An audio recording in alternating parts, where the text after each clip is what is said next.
Welcome back to Legacy of the Dragon. Now, in this episode, we're not going to be playing with the Necromancer, at least not yet. I think that generally what I'd like to do is try out the various classes and then see which one we actually like the most, and then we'll go forward with that one.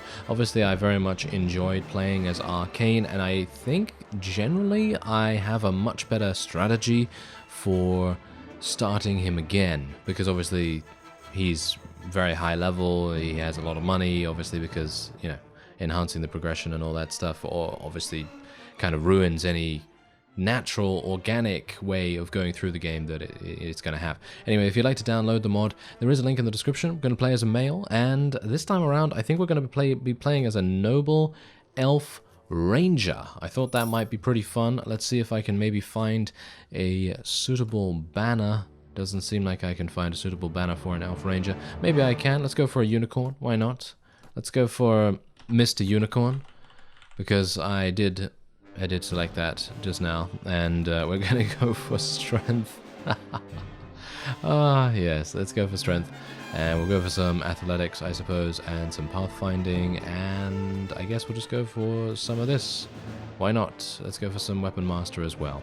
As you can see, he has a pretty amazing amount of archery. I think next time we'll probably play like a dwarf archer, and not dwarf archer, a dwarf bard or something along those lines. I think that sounds pretty cool to me, and let's do it. There we go. Alright, so now I'm actually unsure which kingdom the elves are in, if there is actually one where elves are. So, shall we try this one? Etalon. Maybe it sounds kind of elvish. I don't know, but I think that Etalon is very close by to Mistwood, which of course is sounding very much like an elvish place, and I'd very much like to go there and check it out. Now, obviously, this is going to be another special feature, and we're going to just try and see what we can do about seeing what kind of progression we're going to be getting with Mr. Unicorn here, and then we'll see what happens. Basically, that's what I'm going to go for here. And personally, I feel like with the Necromancer, what we should do is spec into Necromancy, and then literally just go and get a Grimoire as fast as possible, and then start summoning undead. That's it. That's my early game strategy. Maybe it's going to work, maybe it's not going to work, but we'll find out. We'll find out. Anyway, let's get out of here. So Etalon, let's have a look and see what their special units are. It doesn't seem like you can actually get any special units from here, which is a bit weird. But I'm going to continue moving through here, and there we go. You can actually get paladins. Aha, okay, so this is the paladin area, and there is Mistwood. Now Mistwood, Elves of Mistwood it actually says. I don't think you could actually see that because it is pretty dark against the background of the forest there, but yeah, that's actually pretty interesting. And I'm actually going to pay them 36 dinars because I don't want to fight those guys at the moment. Thank you very much. I don't know how much money I actually have. 264, that's not actually a lot. But I do start with a balanced saber, a shield, and a hunting bow. Hunting bow is not that damaging, but it's got 99 accuracy, which is pretty amazing. And there are some mountain bandits that want to murder me, which is absolutely fine. They can if they want to, but I am way too fast for them. Goodbye, goodbye. Mr. Unicorn is way too fast. Alright, so are these guys elves? I don't think so. I don't think there is a main elvish faction, which is very interesting because obviously you do get to play as an elf. So we're going to have to find out whether we can maybe find a way to recruit elves, or at the very least maybe to get some elvish gear. Maybe something along those lines. I'm hopeful that these guys will not attack me. Whoa, Slaves of the Flame. They look pretty cool. They look pretty cool. I mean, they're going to be kind of difficult for us to deal with, but obviously I'm thankful that I'm not currently at war against them, so that's great. Or, well, they're not aggressive against us at any rate. So let's go in here and see what? Visit the Flying Unicorn Tavern. That must be Mr... Yes, there we go, the High Elven City. That must be Mr. Unicorn's place of drinking, I suppose. And I suppose we'll go to the shop. Hello there. Alright, so yeah, she sells the standard sort of stuff. Let's buy a sack of grain because we might need some. And let's go to the guild house. I believe there is actually something in the trading area of that trade town. I believe someone actually told me that if you go to take a walk around the streets, you can actually get some extremely rare and powerful items. So we're probably going to have to check that out relatively soon. Hello there. Welcome to the Flying Unicorn Tavern, sir. This is the best place to have an elegant meal with rare elven wine and get some rest. Well, thank you. Thank you very much. Right. Okay, is there anything else up here?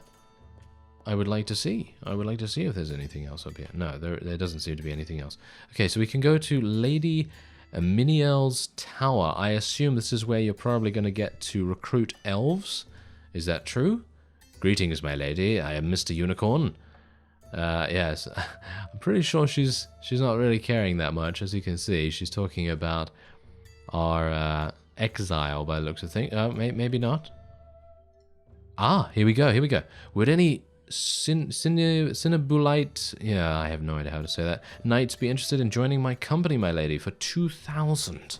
Ooh, interesting. Okay, so, and then obviously you can recruit, wow, you can actually recruit elven wizards as well. So if you want to be an elven mage of some kind, you can do that. And if you want to recruit elven knights, you can also do that. That's very nice to know, because I was a bit worried that you wouldn't be able to recruit elves, but I should have known better, really, because this mod creator really knows what they are doing. Obviously, I would love to see diplomacy or some kind of battle continuation mod be included into the base game of this mod, because I feel like it is so necessary, especially for me, because I tend to die rather often. Anyway, as you can see right here, look at this. We've got a whole bunch of things that we can ask. And would any of the guild members be interested in joining my company, Guildmaster? Where can I get cleric training? Do you know of anyone who can help me practice the ways of sorcery? Where can I get cleric training? Temple of the Unicorn. Priestess Gradial. She also sells unicorns. What? She also sells unicorns. I am Mr. Unicorn. I should get a unicorn, shouldn't I? Where can I get musical training? Willa in Halfway There Inn teaches young bards. Wow, okay. Hire mercenaries, special weapons. Roquinail, the armorer, and Strumor, an adept weaponsmith and a dwarven refugee from Mount Dugor, have some interesting items in their stores. There's also Grumor and Drumor, two dwarven smiths, who sell armor and weapons you usually wouldn't find at a local armorer or weaponsmith. They reside in Tradefoot. That's exactly what I was talking about, and someone let me know that they actually do sell some very powerful things there, which is very nice. Wizard training. High Wizard Elequaniel, the head of the university here. He offers arcane training. So yeah, there are so many different things you can do here. And just look at this area right here. Look at this. This is amazingly large. I mean, really. This is a very, very large area, highly detailed. And it's not a standard scene by any means. It is not a standard scene, and it feels to me like it is completely built from the ground up. And I believe the mod creator actually did say that. I believe that they have constructed this from scratch, and I think that is amazing. The amount of work to be put in here. Ah, there is Weaponsmith Drumor, and we can actually take a look. So he actually sells short sword, long sword, arming sword, and elven heater shield. Obviously, I have no money.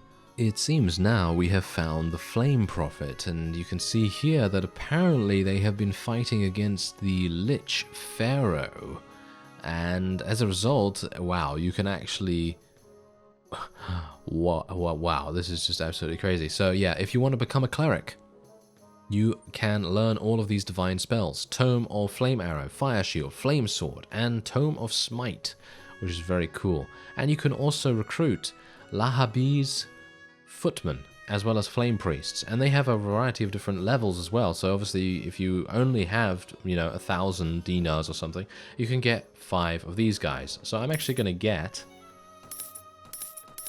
5 of these guys, and I'm going to get 5 of these guys too, because I'd like to see what all their stats are like and what their gear's like and all that stuff.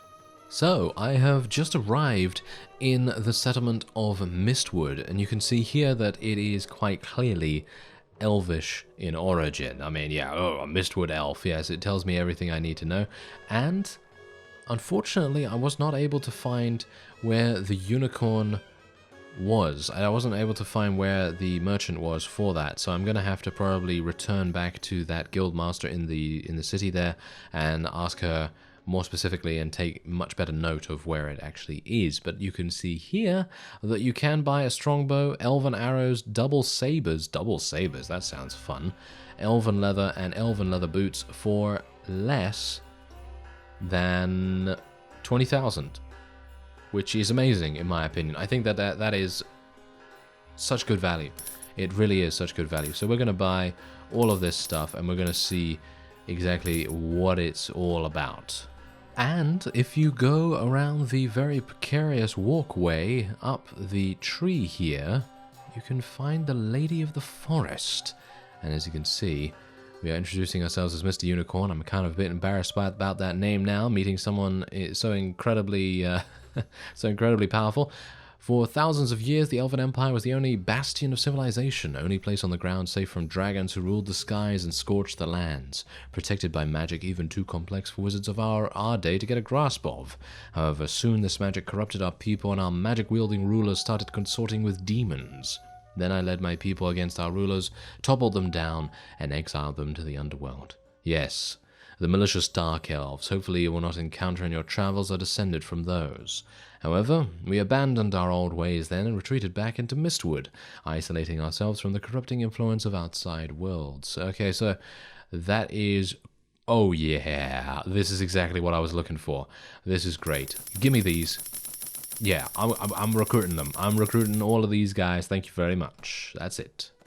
Alright, so I think I have located the... Yes. I have located the unicorn vendor, or at least I hope I have, and we're going to just be walking around here, see if we can find her. I think she is... Oh, this is the tailor, hello. So you can actually buy a whole bunch of dresses here as well as nobleman and rich outfits and things like that. So if you want to RP, you can do it. It's right there. You know, it's very, very accessible. It's very nice. And I think this is the woman that I need to speak to. As you can see, we actually have real unicorns in the gardens here. Yep, that is indeed her. So that is 100,000 to buy a unicorn. I don't have enough money. Oh yes, and if you were wondering, I'm actually riding a deer at the moment. Obviously this is the mount that you can buy for 15,000, which is actually pretty good. It's a pretty solid mount for being so...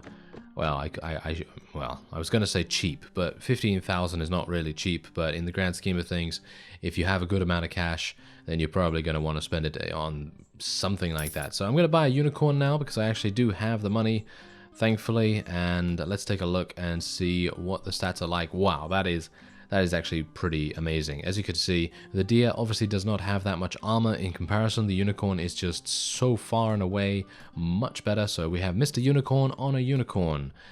Yo dog, so I put a unicorn in your unicorn so you can unicorn while I unicorn?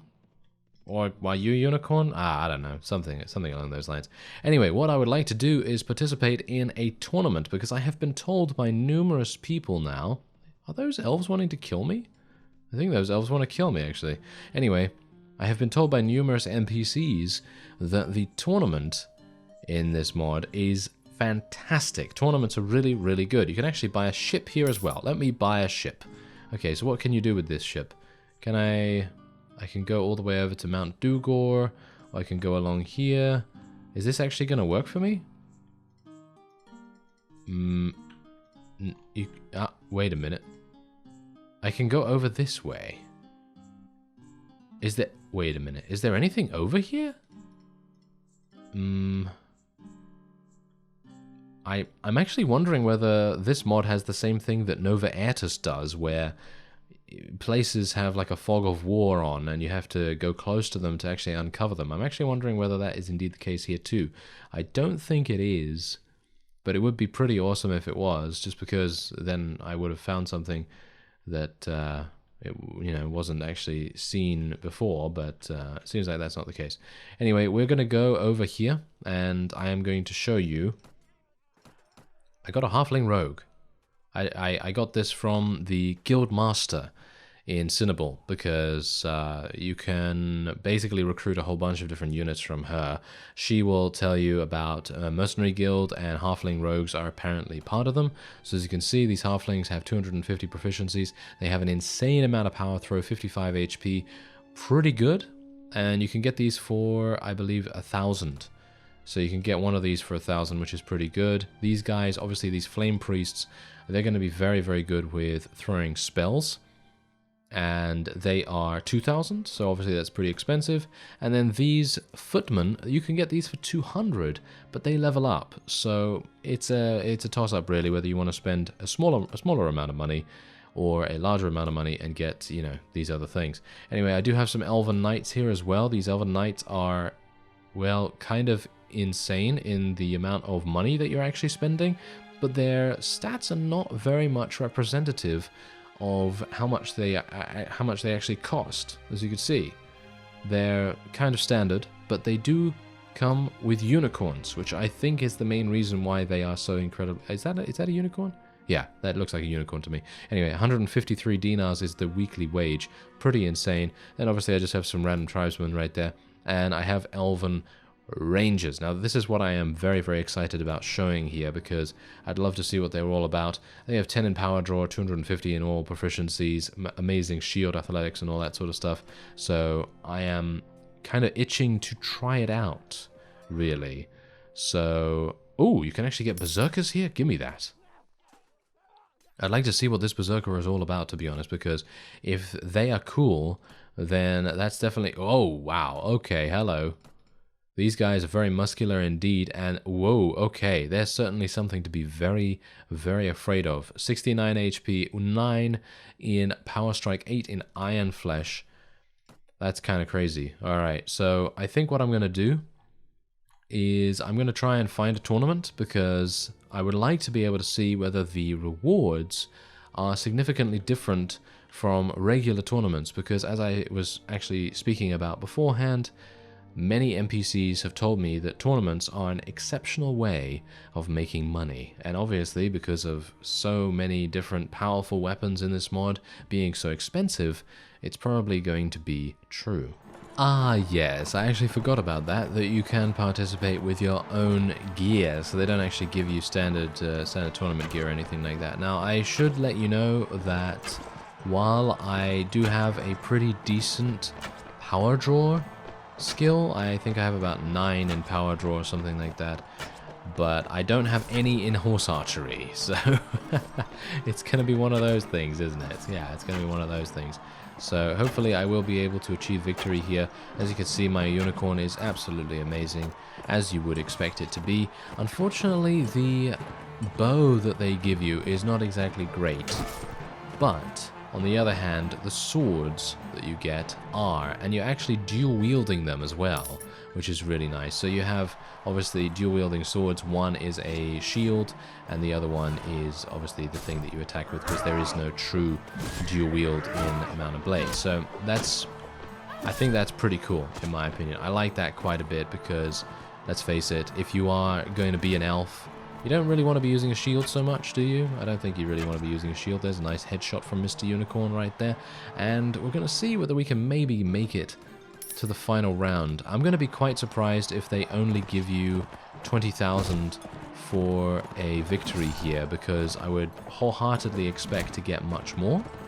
Mainly because, as I've said, most of the magical items that you can expect to see are very expensive, with the exception of the elf ones, because the elf ones, they are very cheap, as I've said. Basically 2 tournaments, if they give you the standard win of like 10,000 or 20,000 or something like that, so maybe 1 or 2 tournaments can get you enough to buy all of the elf stuff. So if you want, it might be a good idea to start off as an archer character of some kind. Just earn enough money doing a couple of tournaments here or there, maybe 1 or 2, and then you can buy all of this stuff, including the deer mount as well. You can, well, actually maybe not including the deer mount, but you can buy everything else. You can buy the armor that I'm wearing, you can buy the boots that I'm wearing, you can buy the bow and the elvish arrows, and even the dual wielding swords. You can buy all of that stuff for less than 20k, which is kind of amazing in my opinion. That's really amazing value in comparison to the Necromancer start, where you basically have to have, well, you only really need 1,000 to be able to get a Grimoire, but for the most part, whoa, yeah, so look at that. Tournaments only give you 4,000. I would highly recommend, maybe it's just a little bit of a suggestion from me here, I would recommend maybe changing that, you know, if the mod creator is watching this or whatever, you know, you don't have to take my suggestion, but I'm just saying that personally, I'd like to see at least 10,000 from a tournament win, literally just because every single magical item is very, very expensive, and I'm not entirely sure how much enterprises give you either. Obviously, this is early alpha. This is alpha, you know, so there is no pressure from me whatsoever to, you know, get on that right away. You know, that's not what I'm saying. I'm just saying that it's just a mild suggestion from me. Yeah, I think that would be a pretty cool thing to do. Obviously, that is most likely not a priority. It's not a priority because there's probably a few things that are, you know, being prioritized over just changing the tournament rewards and things like that. I would like to try and find the guild master if at all possible. Is he up there? No. Is that him? I think that's him. Yes, there we go. Hello. Okay, so I'd like to buy land, and I would like to see a Weavery and Dye Works. Okay, so Weavery and Dye Works, basically standard stuff. So you basically just spend 10,000, and then you get 600 dinars or 500 dinars per week. So that's relatively standard as well. I'd like to see the entire economy get a little bit of a boost. And I don't know how easy that is. As I say, I have no experience in modding whatsoever, but with all of the expensive items, I think that is going to be a pretty cool way to go about it, in case people don't want to, you know, kill looters or fight vassals or whatever the case may be. But I'm very much looking forward to trying out another class. If you'd like to see, if you'd like to actually nominate another class that you'd like to see, then by all means, let me know in the comments. I believe we've seen Barbarian, we've seen Mage / Necromancer, and we've seen Ranger now. So there are only a couple left, and I'm actually, you know what? I'm actually going to go right away, and we will just start a new game real quick, and I will just go over the classes here so that we can actually see what's going on. So let's play a dwarf next time, I guess, or something, I don't know. So we have Paladin. Obviously, we've seen a couple of the Paladin spells. They seem pretty cool, and you can also play as a cleric, so Paladin / cleric, I suppose, is kind of a similar kind of class, a little bit. And then you have Rogue, and then you have Bard and Fighter. I don't know what the difference between Barbarian and Fighter is going to be, so I'm kind of leaning a bit more towards Bard. But let me know what you think in the comments, and then we'll see what we can do in the next episode. Personally, I think that a Necromancer is probably going to be the most interesting to play as, because they do have their unique undead troop tree, which I think would be kind of interesting to see advance through a more natural progression of the game. So let me know if you want to see that as well. Otherwise, I thank you very much for watching, and I will see you next time.